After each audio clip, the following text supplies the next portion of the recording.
তো বন্ধুরা, আজকের গল্পটা হচ্ছে আমার জীবনের প্রথম 2 পিস ইলিশ মাছ। তো বেশি কথা না বলে তাড়াতাড়ি শুরু করা যাক। আমরা 5 বন্ধু একটি হোটেলে খাবার জন্য যাই এবং সবাই অনেক কিছু অর্ডার করে এবং খেতে বসি। আমি মনে মনে ভাবতে বলি, হায় রে ইলিশ মাছ, তোরে খাবার জন্য মার কাছে কতই না জেদ করতাম। এক বন্ধু বলল, কি খাওয়া বাদ দিয়ে মাছের দিকে চেয়ে আছিস কেন?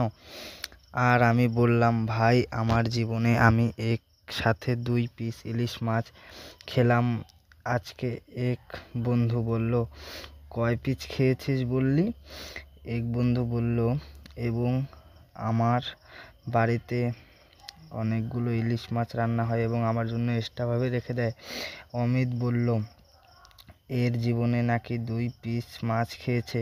তাই শুনে আরেক বন্ধু, যার নাম অমর, সে বলল, আমি গোটা ইলিশ মাছ ভাজা করে খাই। আমি গোটা ইলিশ মাছ ভাজা করে খাই ও এমন কত খাইছি। ও অমিত বলল, আমার বাড়িতে ইলিশ আনলে তোর বৌদি গোটা একটা ইলিশ ভাজা করে, তুই এইটা আমাদের মিথ্যা কথা বললি না? আমি বললাম, আমি মিথ্যা কথা বলি নাই, আমি সত্য কথা বলেছি এবং একটা অর্ধেক মাছের পিস দেখিয়ে বললাম, সেই পিস 2 ভাগ করে খেতে দেয় আমাদের।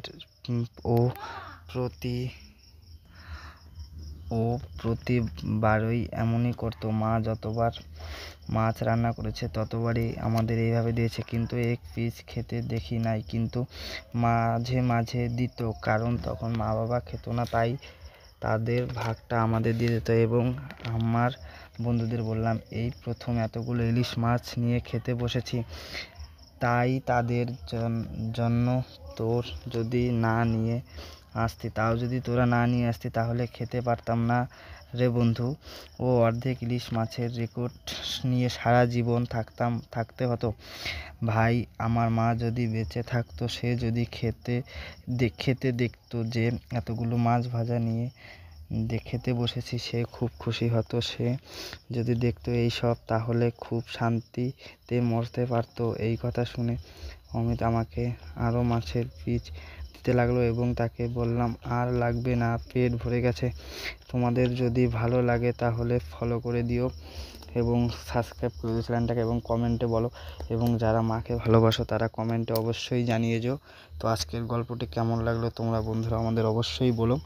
এবং আমি নতুন মোবাইল দিয়ে রেকর্ডিং করি, তো ভুল টুল হতে পারে, তো ছোটো ভাই মনে করে ক্ষমা করে দিও।